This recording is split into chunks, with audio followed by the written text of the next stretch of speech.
Welcome to the Popcorn Talk Network, for the online broadcast network that features movie discussion, news, and interviews. Press 1. Popcorn Talk. We talk movies. From the Popcorn Talk Network, the online broadcast network for movie talk, and the schmoes know, this is Meet the Movie Press, roundtable movie news and commentary from the industry's premier film journalists. Good morning, everyone, and welcome to Meet the Movie Press. I am your host, Jeff Sneider of The Wrap, and today we are sitting down with Justin Kroll, film reporter at Variety. Happy Oscar weekend. Thanks for coming back, big guy. It's over. Thank God. Hold on, let me just get this ready. Sorry, I had to mute that. I had to bring the link up. All right, here we go. So, obviously, this weekend is the Oscars. Thank God it's over. Hollywood's big night. Yeah, it's been a long 6-month-long award season. I don't think people... It's funny, like, I see people tweet about the Globes, and they're like, yeah, award season started. I'm like, no. You have Right. no idea. The award season's, like, almost over at that point for us, so... Like, it just seems like Toronto was so fucking long ago. Venice, I mean, like, Black Mass, I feel like was in 2014 right now. It's just, like, when those, like, early, like, heat came out. I mean, to be honest, Mad Max and Brooklyn were, like, early last year. Right. Was They nuts. really do drag the season out now to an excruciating length. I think we're all ready to talk about a new crop of movies. So wait, what are you going to be doing on Oscar night? Like, what are you tasked with at Variety? Sitting on my couch. You don't work the Oscars. No. We have 4 Oscar reporters. You are a star film reporter at Variety. You don't have to work the Oscars? No, I mean, I work nomination morning, and my cohort, Dave McNary, works it's pretty much you either work the nomination morning or you work Sunday night. I choose to wake up early and talk to It's an institutional failure. You're too smart. You know. What am I gonna do? Like, it's I don't know. You could Tim Gray, you could write Janelle Riley, sidebars Chris and Tapley, stuff. Ramin Sood is coming in. That's 4 people right there. You do have a deep bench at Variety. There's a deep bench. That's a waste, by the way. Those sidebar, I've been there for the sidebar nights. You could pre-write 90% of those, and it's not like you're calling people to get insight. It's just like, I mean, I could have our web editors do some of that stuff. Well, so I'm on the Moments team at The Wrap. Go Moments team. have fun. And I'll be writing about all those special little moments that crop up during the night and breaking them out into larger stories. No, I'll be getting ready. I envy you. I wish I could just... I'm trying to figure out what I'm doing right now. Are you going to a party? Fox. You're going to the Fox party. As a date. Right, of course. Yeah. But I have to figure out, because we're getting a car. This is high class right here. I have a car coming. Well, I don't.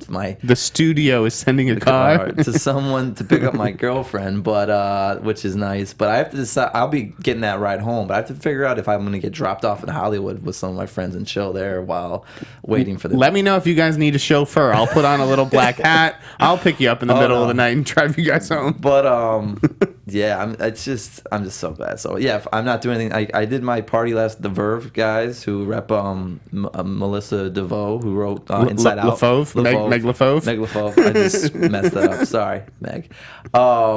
They did a party in honor of her last night for a nomination for the screenplay. It was Inside Out. Yes. I think I don't know if she's a nomination for the picture. I think it's just Peter, right? Oh, that's a good point. But yeah, it was a good turnout. But that will be the only big pre-party, and then and I'm moving right now, so I'm kind of dealing with that. Oh yeah, no, you told me about that. All right, so yeah, Oscar night sounds like it could be a fun night at the Fox party. So you know, I know Best Picture's up for grabs. The Revenant, Spotlight, The Big Short. Could be any one of those movies. Are there any upsets that you're expecting? Like, because we think it's going to be a pretty predictable night. Yeah, I mean, me and you agree that like tune in for the monologue. That's what everybody wants. Like the Chris Rock opening is must see TV this weekend. But that first award, it's usually supporting actor or actress. I don't know what it is this year. Pretty much Alicia Vikander and Stallone are the locks for their. Do you think Vikander's a lock? Yeah. Okay. Like yes. I mean, if anything, it was Rooney, and Rooney's lost steam. And so I guess that I also read this year, this is going to be the first year in 16 years that there's probably going to be 2 20-something winners between Brie Larson and Alicia Vikander. Yeah, that's right. Because who won for actress last year? Because isn't Eddie 20-something? Redmayne? I meant in the actress categories. I'm sorry. No. Yeah, that's I don't very know true. about the I was guys. thinking about that. Yeah, like it's rare that there's 2 like darlings that usually like it was Jennifer Lawrence one year, and then forget the other, or Natalie Portman been around for a while. So yeah, this is an interesting year of young people being. Are there any things that you're rooting for?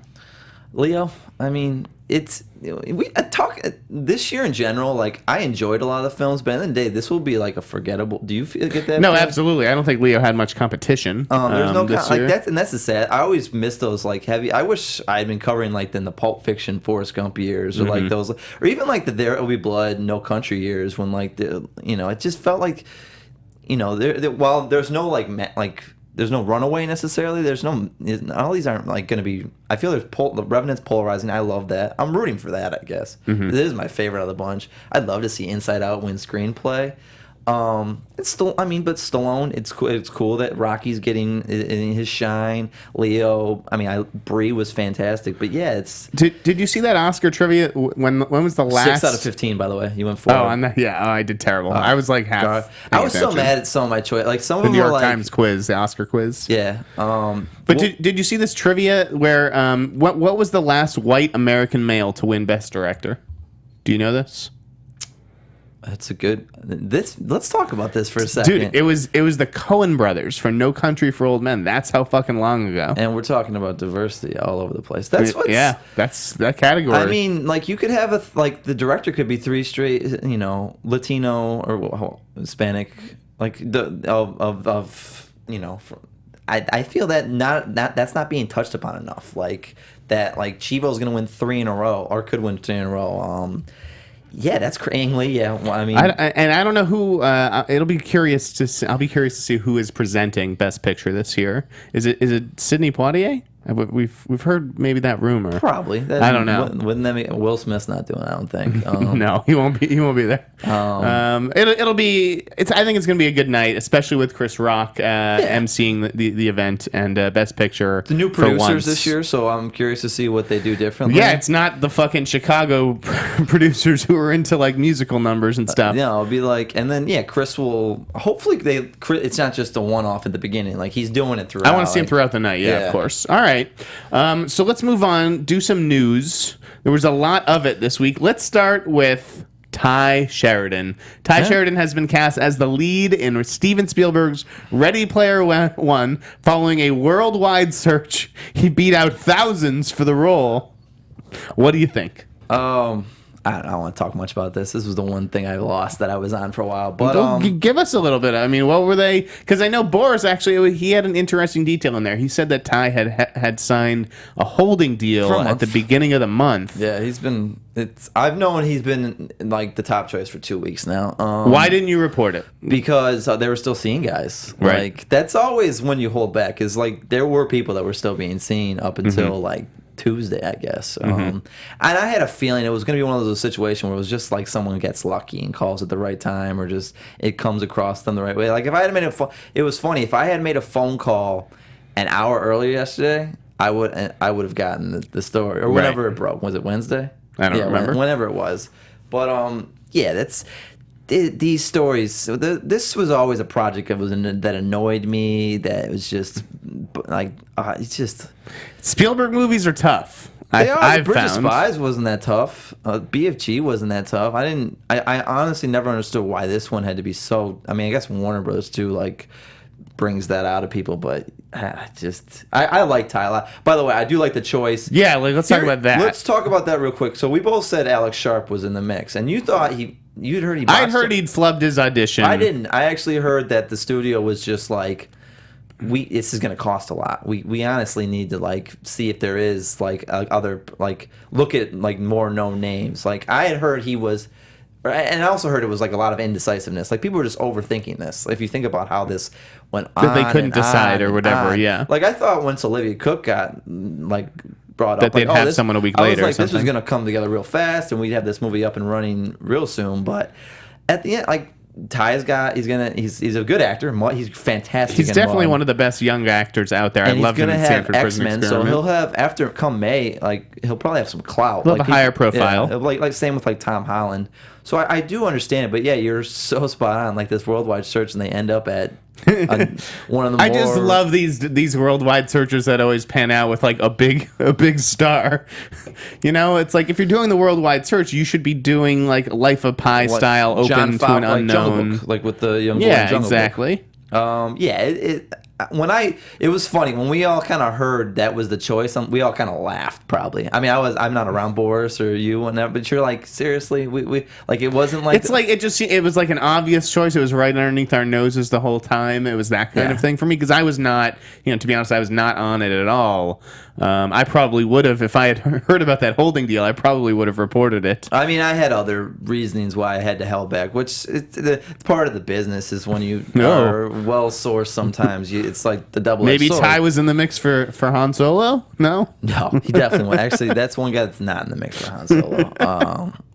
Yeah, because these days I just imagine like Warner Brothers and Disney sort of stealing talent away from each other, like to blocking each other.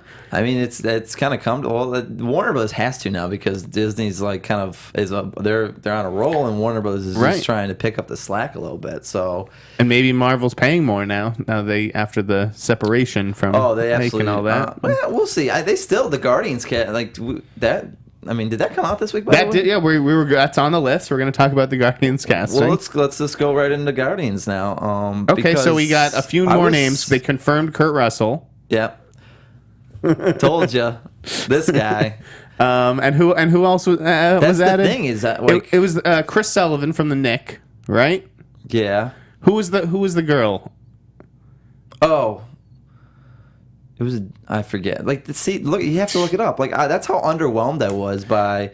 Well, it didn't seem like there was a lot of like new roles. I guess, but like you could have added that film's got money now. Like, I mean, you talk like we all talked about them getting more money and going after stars. I mean, they're doing Elizabeth it with Debicki. That's who it was. Oh, Debicki, that is a good one. Yeah, no. She's been interesting in things. So, but I was a little. We'll see. I mean, I just like. You look at all these like Marvel, like the DC films are at. There's always seen like, we'll get to this, but like John Hillcoat seems to attract every actor in town to his movies. But like Guardians can't get a couple more big names. I mean, come on, like you're telling me there's not a couple actors that want to join that mix. I was a little surprised. I mean, I know they already have a pretty decent ensemble, but there had to be a couple fun. Yeah, characters. I think that James Gunn has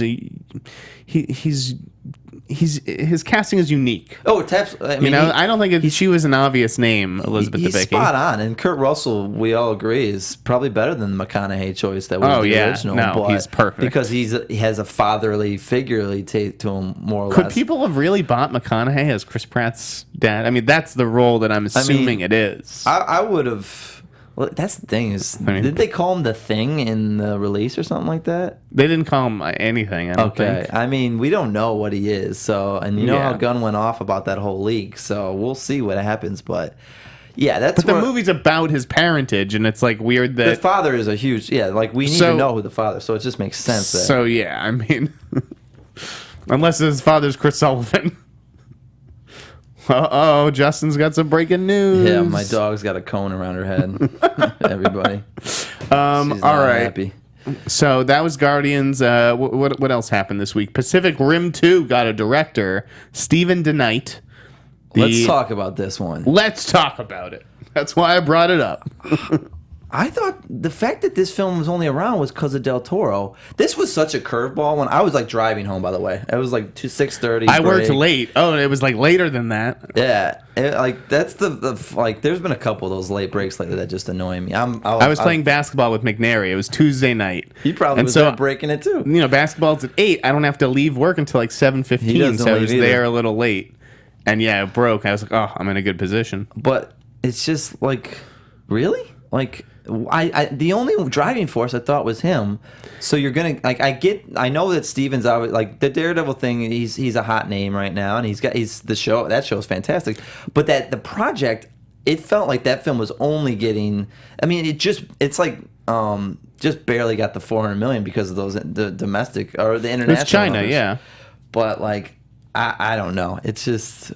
Your thoughts? You seem to be more. I think it's more of a case of like, okay, we have this franchise Pacific Rim. We're not sure what to do with it. We know it can make that kind of money, $400 million, but maybe it can't cost as much as it did. We have Guillermo del Toro, who we want to keep happy. We want to be in business with him, but he's coming off a bomb. Pacific Rim underwhelmed. Like, is there somewhat? I think it's that they wanted to be in business with a guy like Steven DeKnight, and they're like, look at what we have to offer. These are the tentpoles that we're thinking of. Like, maybe we'll reactivate Pacific Rim if we can get Legendary you. has so many other properties that I was just like, you're gonna give him something that already was like he's got to fill Del Toro's shoes and for a film that's going to, I don't know how you make the film under 150 million. This isn't like a Blumhouse thing. Like, this isn't even Deadpool where you can get like under 100. Right, like, you need to have the money up on the screen. I love Daredevil so much. I'm not a big fan of the TV series that he worked on. I'm not a Buffy guy or an Angel guy or whatever the hell. I love Daredevil. Don't get me wrong. It's not. Don't tell. Like, by the way, I don't have nothing against Steven. It's just that people only, I feel, came out in the first place to Pacific Rim because of Del Toro. If his name's not attached, that film... It's going to be a producer. He's a producer on it. It's going to be like under his label, just like that he doesn't direct, like Don't Be Afraid of the Dark or whatever, that you think is a Guillermo del Toro movie, but it's not. Those films that make money. Like he's not Abrams where his name gets attached to something. I am more excited for this sequel now than I would be if Guillermo was directing it himself. Okay. That's fair.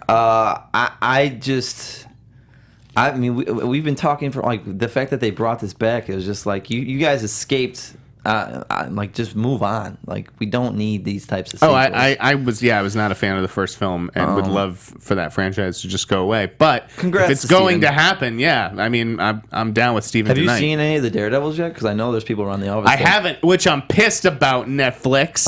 I'm mad. We're quite pissed. mad because I really like the first season, but I'm pumped for this season, and I can't wait for that Punisher spinoff too. By the way, it's like, and I guess I could ask for it, but yeah, Netflix has made certain things available to me before, and I was very kind to Love. I'm watching Love right now. You like it? I just watched The Dates where they like both are bombing the date. Yeah. It's pretty fantastic. You like that girl, the friend Claudia O'Doherty? I think I liked her a lot.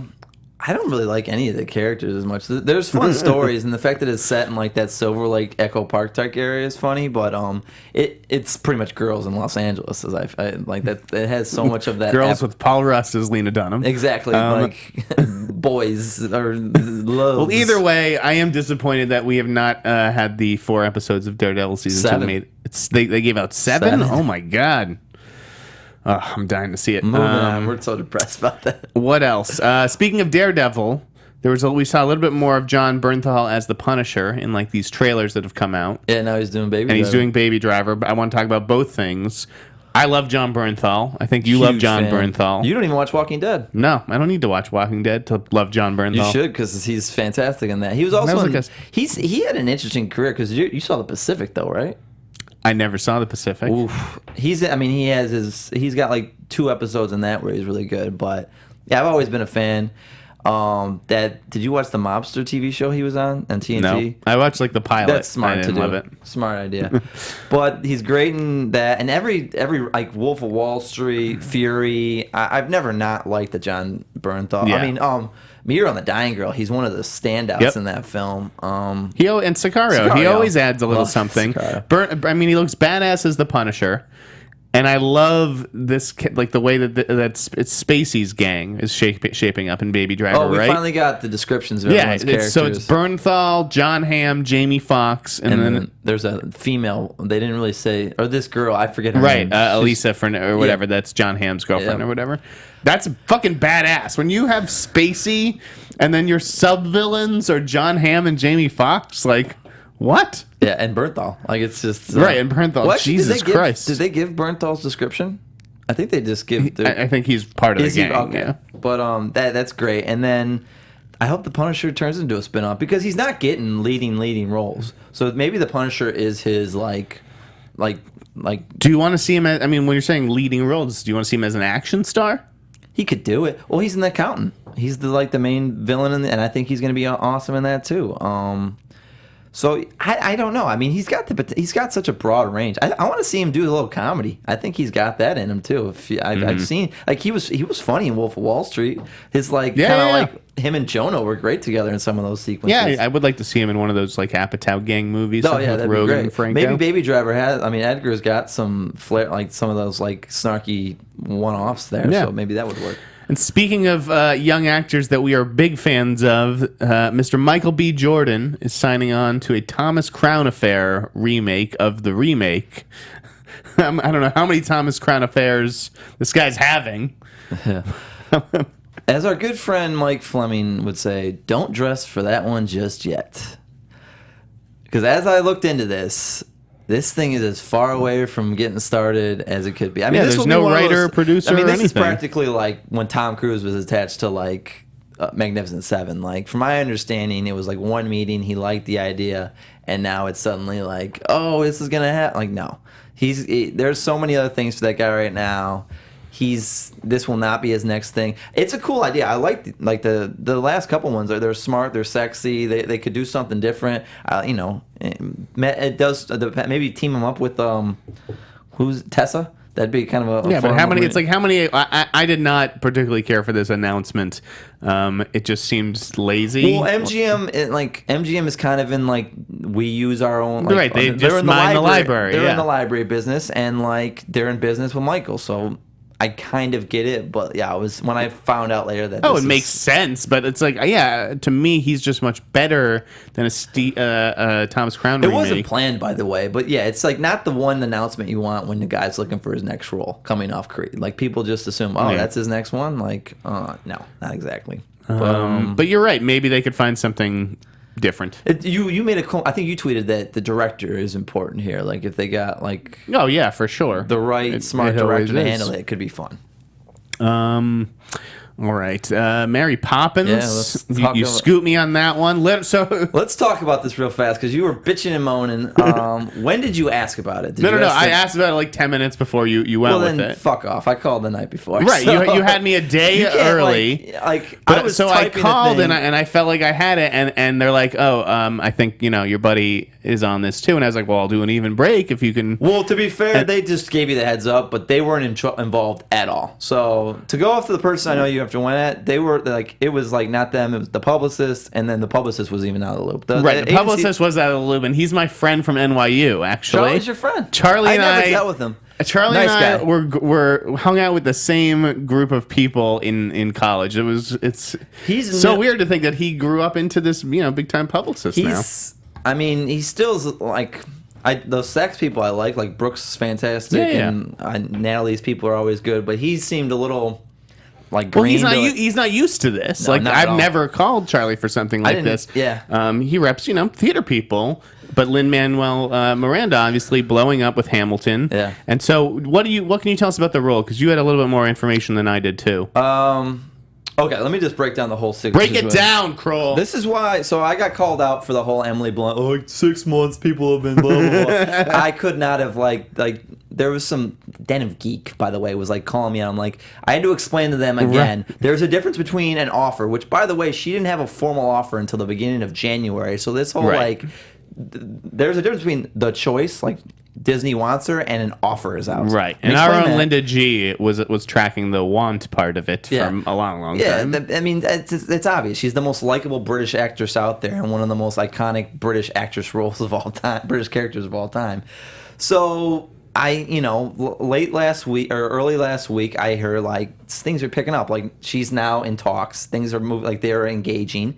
And also, by the way, they've gone out to a star. And that was the thing I heard. It was like star for the Bert role. This is, by the way, the role real quick isn't Bert. It's the character is Jack a Lamplighter. So it'd be in the vein of Dick Van Dyke. But obviously, since it's in the serving future, a similar function in the story. That's exactly what it is. So it's not the exact character, but it's in the vein of a Dick Van Dyke. But no, so I literally was like, okay, who's the usual suspects? I email like Depp's people, Downey's people, Channing, like no. And then out of the blue, Tuesday night, some good source was like, yeah, I think it's Lin-Manuel Miranda. I'm like, a star? I thought this was a movie star. And I thought about it, I'm like, oh, wait, this guy is a He's star. the hottest name in He theater is. right now. And it made so much sense. And then the ball just, and then, I pulled, did my thing, and it came together. I literally went from like, this can't be true, to going to bed being like, I'm going to break that this guy is doing it. I know it. And yeah, to me, it was just coincidental because it was literally the second that I got sent from like the agency to the publicist. To be honest, to confirm, it was that minute. To defend posted. the person you talked to, if they even had emailed me that you wanted even break, I would have just posted right there. And, sure, and you could because this guy's fucking ruthless. No, I do even breaks with Boris and you all the time, and even That's Mike, true. I do. But let's talk about this film. By the way, I can only do even breaks with Justin because you and who was the guy, the Silence of the Lambs' is dated guy last week that you had? Simon Thompson. I thought he was good. He was good. The audience seemed to like him. And he loved Deadpool. So of course, but yes, it did break my heart that he was slagging on Silence of the Lambs. Called the greatest script ever, Deadpool. But back to you guys made a comment about will people see this? This film's gonna kill. Like Mary Poppins. Oh, you made a comment about like, will little boys see this? I was like, did the same little boy that saw Cinderella? That movie made. This is the same demo that saw Cinderella, by the way. That made $500 million. And the timeliness factor, I think, like when this film, I looked at I was looking at like box office stats for Star Wars the other day, like to inflation. Like I did the inflation thing on Box Office Mojo, where you see what a movie would have made today if it came out at the time. Yeah. Mary Poppins made like $848 million if you do the inflation thing. Like mothers took their daughters back then. Like my mom went with her mom. Then my mom showed it to me and my brother growing up, and now my sister's probably gonna show it to her kids. Like there is like that, passed down from a generation, because it's just one of those timeless stories, I feel like. And also the international, this story in Europe is gonna be, it's like Harry Potter, I feel like. So I feel like at the least it's gonna do like Cinderella Into the Woods types numbers. So, and now with Len, I think the pairing of these two, it's, by the time this comes out, Hamilton's going to have like one of those Book of Mormon type national runs, and he's even going to have more of a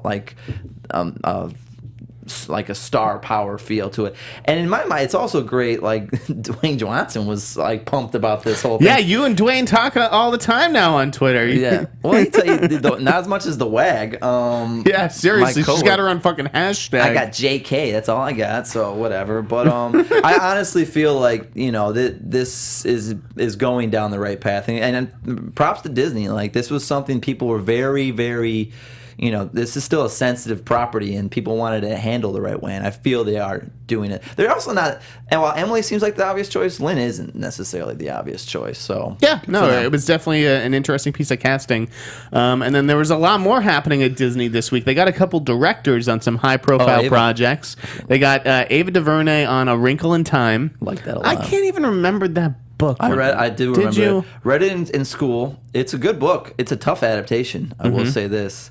But I'm excited, which is why it's taken so long for them to get behind it. You think she's the right fit? Let's talk about Ava real fast. I don't know. Selma is fantastic. And I'm blanking on that first film with David Oyelowo. Middle of Nowhere. Middle of Nowhere.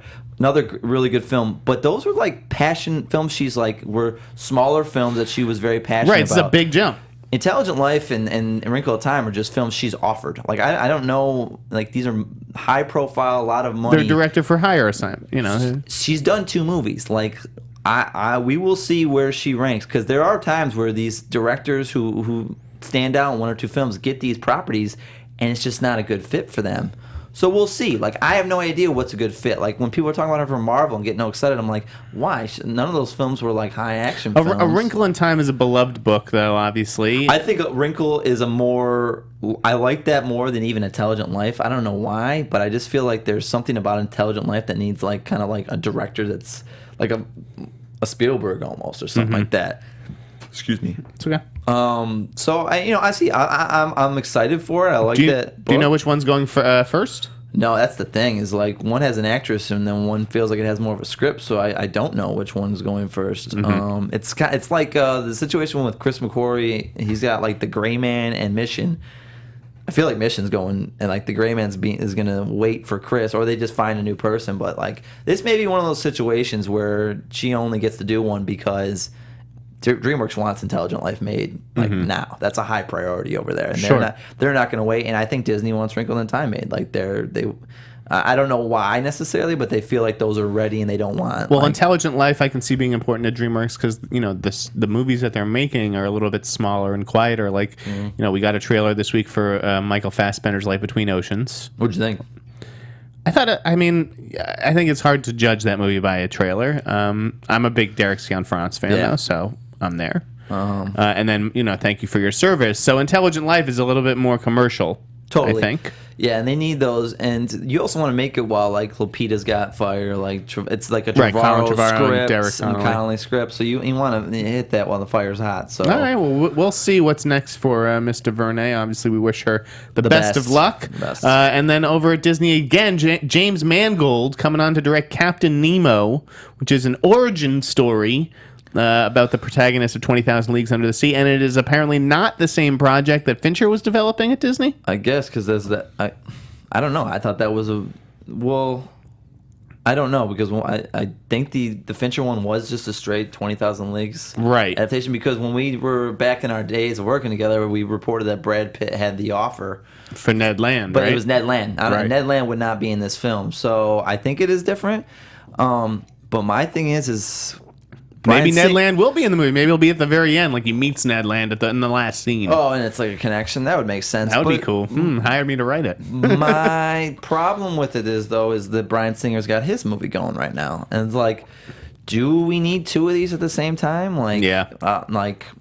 People were Mangold's saying- doing Wolverine. And people are saying, isn't it fascinating that two directors from the X-Men universe are then developing essentially the same project at different It's studios? a coincidence, I feel like, more or less. But that is funny that I didn't even catch on to that right now. But yeah, I feel like Singer is like he's pretty much knee deep in prep on 20,000. I imagine that film's in production by the end of the year. This film is like 2 years away, I feel like. Oh, God, I would mention some of the horribly racist comments I'm seeing in the comment section about Ava Duvernay, but I won't dignify them. No. Guys, fucking behave yourselves in there. Jesus Christ. What else is going there on? anything in there that's worth talking about? No. No. No. Let's stick with our show. Okay. We won't let Mark these people always liked- derail us. Mark always liked going on there to talk about who's going to be in Tomb Raider or something like that. I'm not one of those people who writes for the comment section, so to speak. Anyways, over at Warner Brothers, couple of intriguing new developments. Mm-hmm. We're gonna get a R-rated version of Batman vs Superman on DVD. What do you think of that? Is that necessary, or is that just like a fucking cash grab? Who cares? Because they do all these R-rated, unrated, violent DVD. Like they did it with all the Lord of the Rings. Like, are we that surprised that they're going to do it? Like, this is just until it's on in the theater. Like, this is just to get people to buy. Like, the DVD market's so like bleak right now that this is just for people. That's what I think too. It's like this is for the super fans. I used to be one of those people who's like, oh man, they just released the unrated version with 8 more minutes of footage, But and now there I have like to a see steamy it. sex scene with like Bruce Wayne? Yeah. Is there like what's not to mention all the shit leaks online, anyways. Yeah. I don't know who's buying this DVD, and I don't know that I even want to see an R-rated Batman vs Superman. Like, what are they going to do? Have these guys swearing? Like, Unless, I don't like, need the to see that. Joker's, like, Or more blood. let's talk about the R-rated thing real fast. Because it's obviously the Deadpool thing it's still up and running.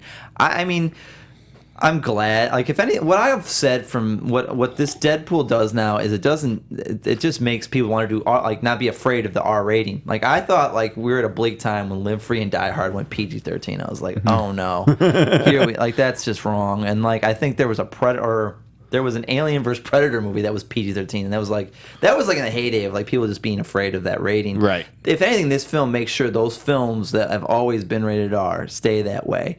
But I don't think you mentioned it too. Why take away from an audience that's like grown up watching these films that now and can't suddenly do they it? can't watch the next one? Like yeah. don't. I'm all for like creative differences, like creative like trying something new. But don't like overdo it either. Like just to do an R rating for like, is Batman gonna rip someone's head off? Like that's just like I don't want that necessarily. That's not the type of film I want to see. I want like my 999s and whatnot to be R rated, but I don't want like to overdo it on properties that had never been R rated before to now start doing it. I agree.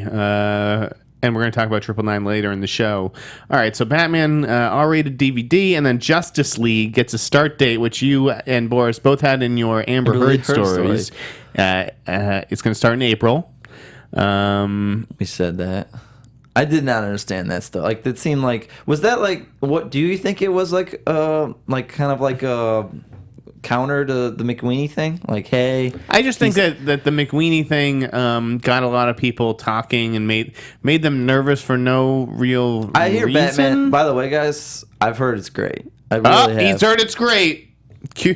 Get an article up. I haven't these like troubling things. I haven't heard any trouble. It's okay. Let's put it that way. There's been no one been like, yo, you should really worry about this. That I haven't heard that one bit.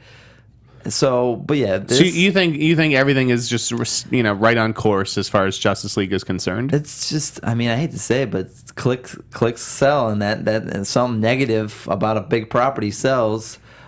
Drew had some good points, but and the whole thing was just like, I don't care about a start date. Like, I know this film's happening. Like, yeah, they just seem like so like, and then Zach giving his like PR written quotes, like, yeah. I mean, I guess it was a non-story to some extent. It was. I mean, it's finally happening. Good. I mean, it's just like The Dark Tower. Like, we're getting so close to these films that have just like had such trouble over the years getting off. Mm-hmm. Here you go, guys. Your Justice League film is here. Which is a film I am curious how it comes about, because I did always like the Marvel approach by giving the actors their own film and then doing the team up, and like what Universal's doing with their monster movie stuff right now.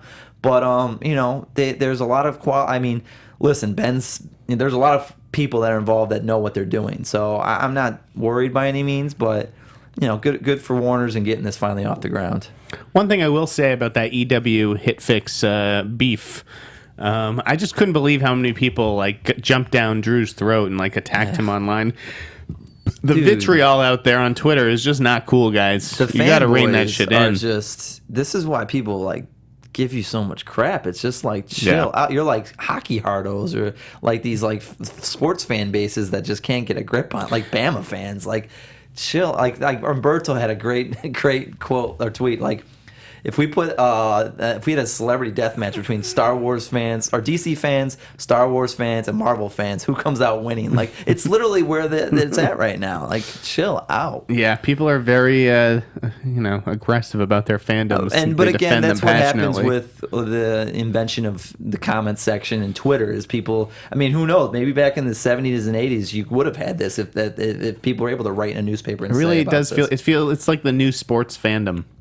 What did there was a before I talk about this one, there was another long gestating project that got some movement in the past week. Office Christmas Party.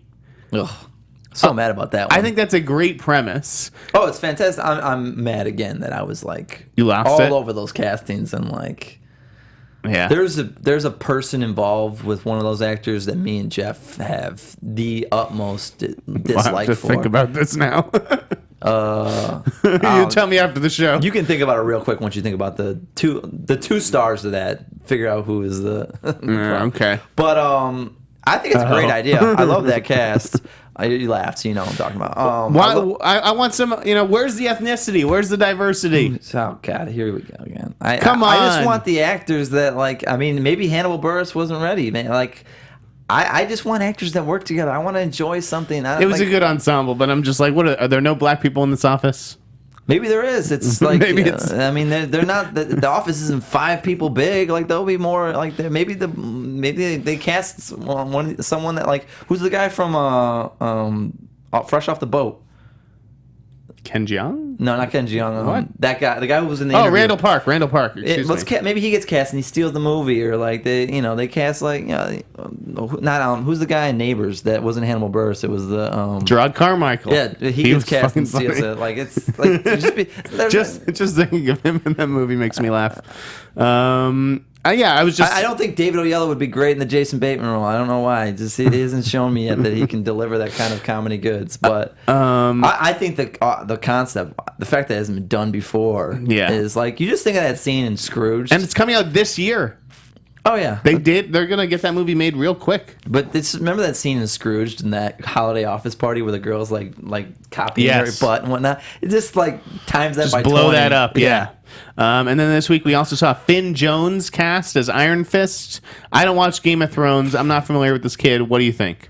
He's a twerp on Game of Thrones, but so I don't know. He is. He's just like this when he learns kung fu, he's gonna come after you, bro. I mean, I think he could be awesome in this role, but I mean, on Game of Thrones, but he does a good job at being a twerp. It's the character, it's not him. So he's good at that. But yeah, I'm all for it. And Marvel's shown so I liked most of Jessica Jones. I thought it kind of was anticlimactic. Yeah. But for the most part, it was good. Daredevil is obviously great. I'm looking forward to Luke Daredevil Cage. was a much richer world for me than Jessica Jones. I don't know the Iron Fist world, but we'll be introduced to it. Now, a lot of people were upset. They thought, I know he's white and blonde in the comics, but they thought that this was an opportunity to maybe have an Asian character. There's obviously not a lot of Asian diversity within the Marvel Universe. What do you think of that? You pay it no mind? Again, I don't know. Like, it's one of those things. It's funny because like people talk about the Oscar diversity, but those same people don't know about comics, so they're not going to raise a brow. And it's like it's vice versa. Like, it's funny who kind of like chimes in about those diversity things because it's never seems to be on the same page. But I don't know. It's whoever's the best actor. I don't want them getting like someone for the sake of diversity necessarily. If they went, we don't know how the casting went. They might have saw 30, 40 Asians that just didn't fit them, but then Finn comes in and kills it. So that's the process sometimes. That's why I'm always I want there to be more diversity, obviously, but sometimes I also just want the best person to do it, and I don't want them just like giving in for the sake of it. I always get frustrated, like, I love Ryan Coogler, so I'm glad he got Black Panther, but why do we just need a black director for that? Why not do this person that's going to deliver the best product? So that's why I'm not going to like cry foul just yet. But if Finn sucks, I guess they're going to be in trouble. Those are all good points. Let's talk about some movies. Cool. Before we get to the ones we haven't or that we have seen, let's talk about one we haven't. Gods of Egypt. How did this get made?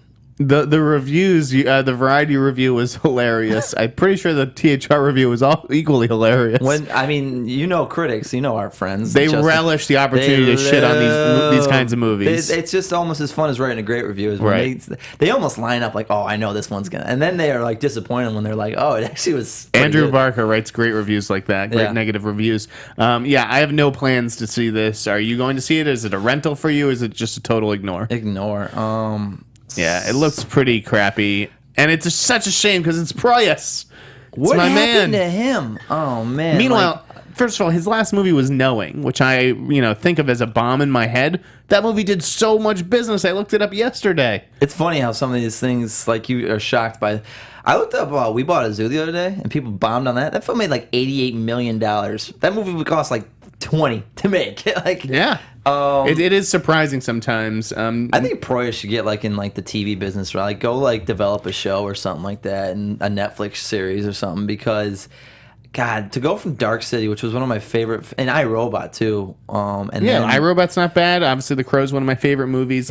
He's a talented guy, but this was just. Did this look anything like an Alex Proyas film to you? Like there was no edge to it. Yeah, it's all studio watered down. I was pumped for his Paradise Lost. He was going to do that big budget legendary with Ben thing Walker, with Cooper. Yeah, that would have been awesome. But this, God, you're just like, and I saw the budget. How.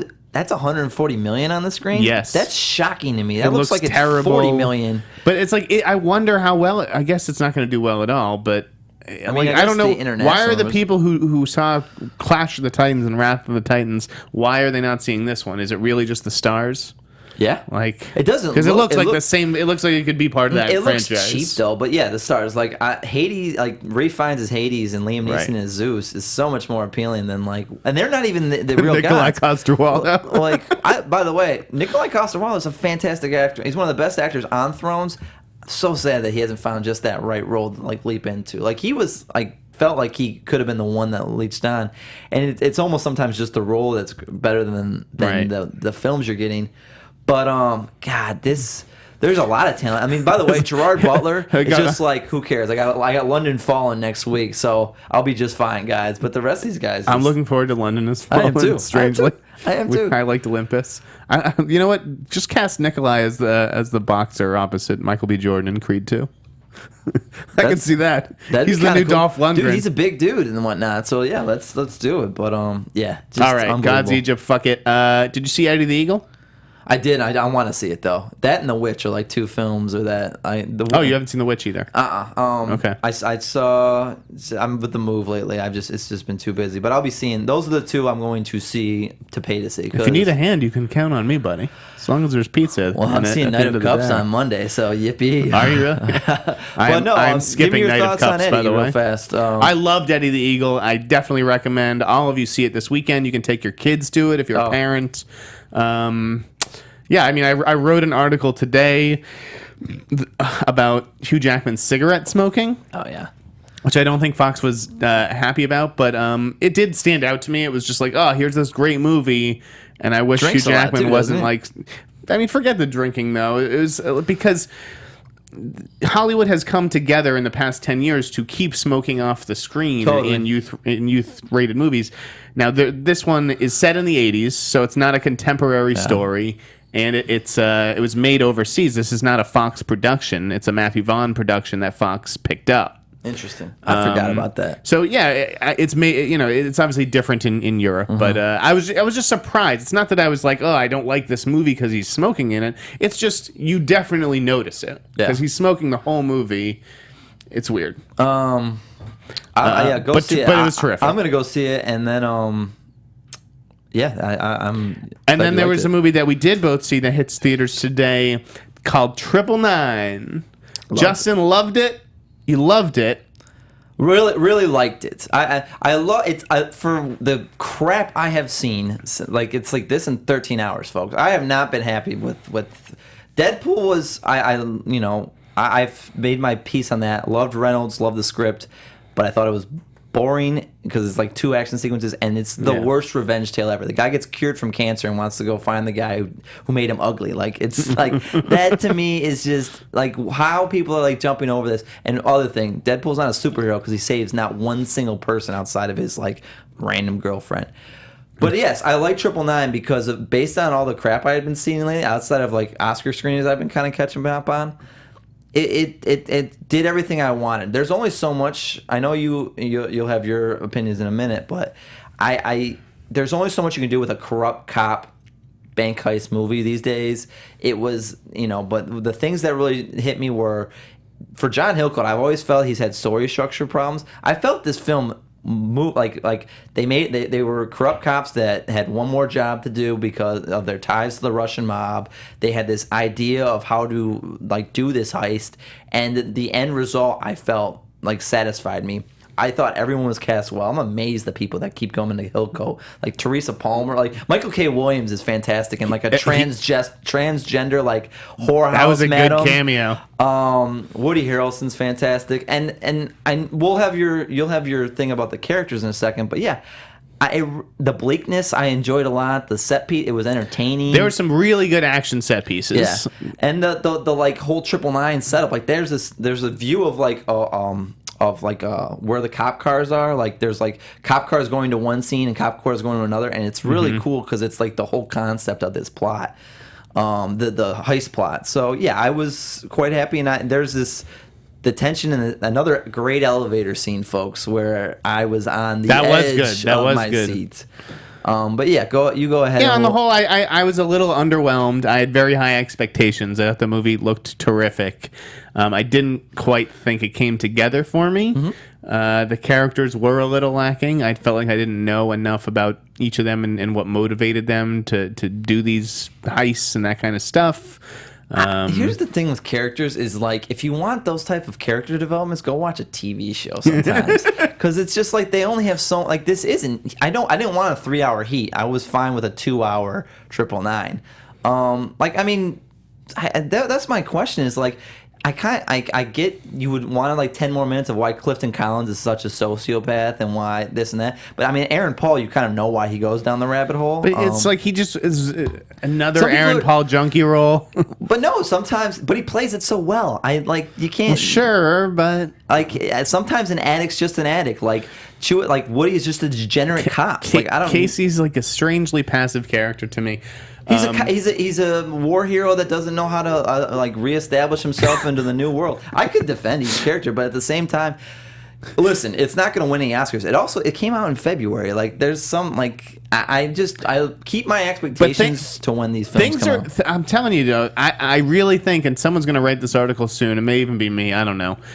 The release calendar is changing. It is not the same release calendar that you and I know what a month means. It isn't. Look at what got dated in January recently. Dark Tower, XXX3. By the way, I want to talk about that.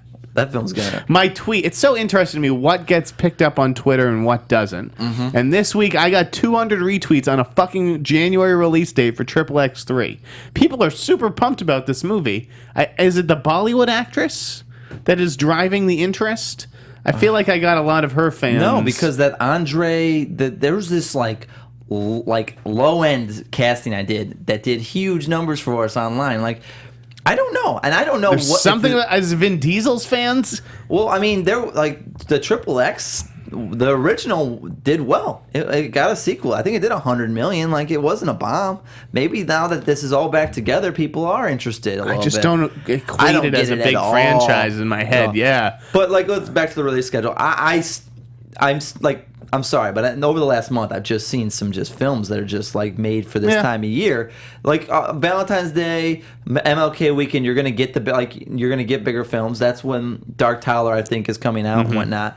And yeah, you have to spread these out, but at the same time, you're still gonna get films that just simply aren't. I knew this wasn't gonna be Oscar quality. I knew what I was getting into.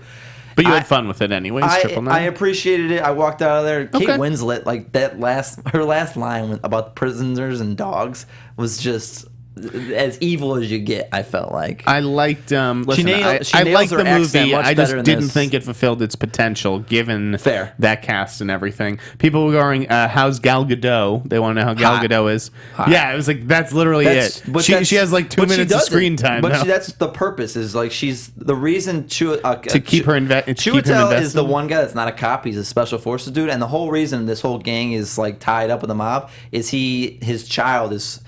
He had a child with Gal Gadot who happens to be the sister of a Russian mobster. People want to know, is Gal Gadot naked in 999? She isn't. No, she's not. You said she was too, and I'm so mad at you. She's not. You know who it is? It's Teresa Palmer.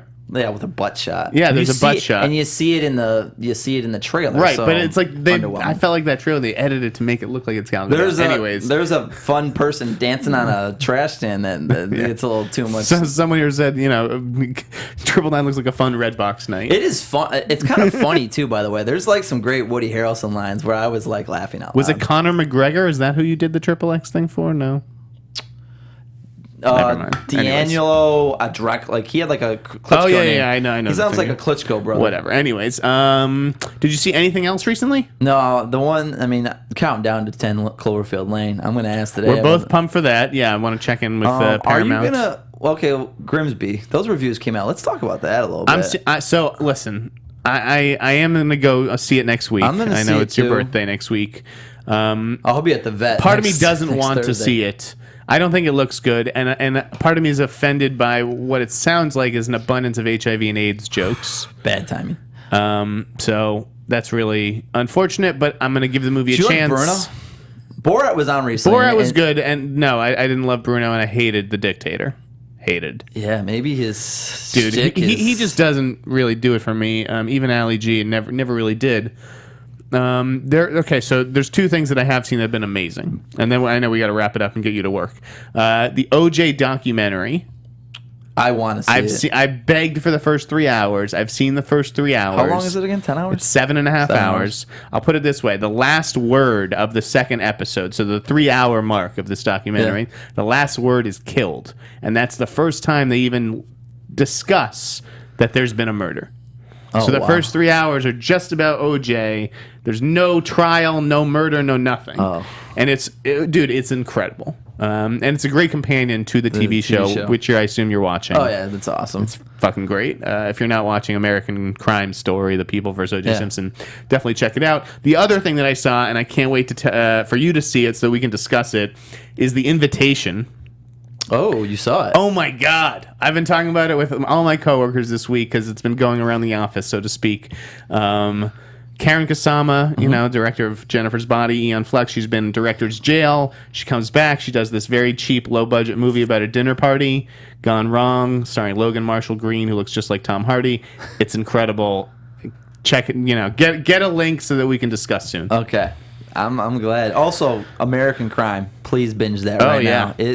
I tweeted it on Wednesday. Easily one of the best hours of television I have seen in the past year, and there's a lot of good TV on. It was fantastic.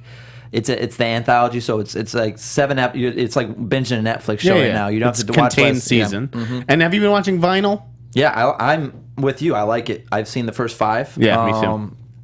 I will did it get better for you? Yes. The problem is that pilot was like Scorsese's rock drama he always wanted to do. It was too long.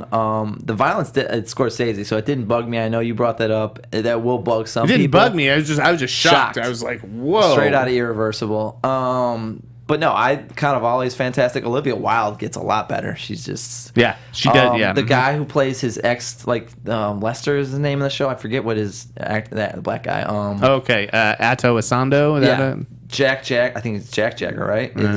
James Jagger. James Jagger's fantastic as like a Sex Pistol. I mean, it's check out my interview with him on The Wrap. A lot of good TV and stuff. We're turning the corner into March. We got Batman. We got Midnight Special, the Jeff Nichols movie coming. Yeah, there's some good Cloverfield. Good stuff coming. And before we see Cloverfield, I mean, what do you think the deal is? Do you think that that EW story was very telling. So it's crazy that me and you were tracking The Cellar. Like castings, and under our nose, it was a Cloverfield film. JJ comes out and says they got this script. It wasn't a Cloverfield film, and then Damien Chazelle, who did Whiplash, came in and gave it the Cloverfield touch. I still feel it's a contained film, but there's some Clover. Do you think it's gonna be like a brand, like Cloverfield is like a Twilight Zone where we'll be able to tell a lot of supernatural stories? Paramount wants to see if there's still a hunger for the Cloverfield films. If this works, you'll get a Cloverfield movie down the road. I think it's definitely going to work. This film went from, like you said, $10 million opening weekend to $50 million opening weekend. And before we're going to wrap up right now, but people just want to know, is there anything new on the It remake, Justin? They got a script in. That's it for the most part. So I don't think I would still love the Will Poulter idea. So would I. I think that's such a cool take, and he's a fantastic actor. But I mean, Mendelsohn. I mean, maybe it's back to Mendelsohn because his schedule. It's a lot of villains in a row. He's got to go do Ready Player One now. Wouldn't this be so much?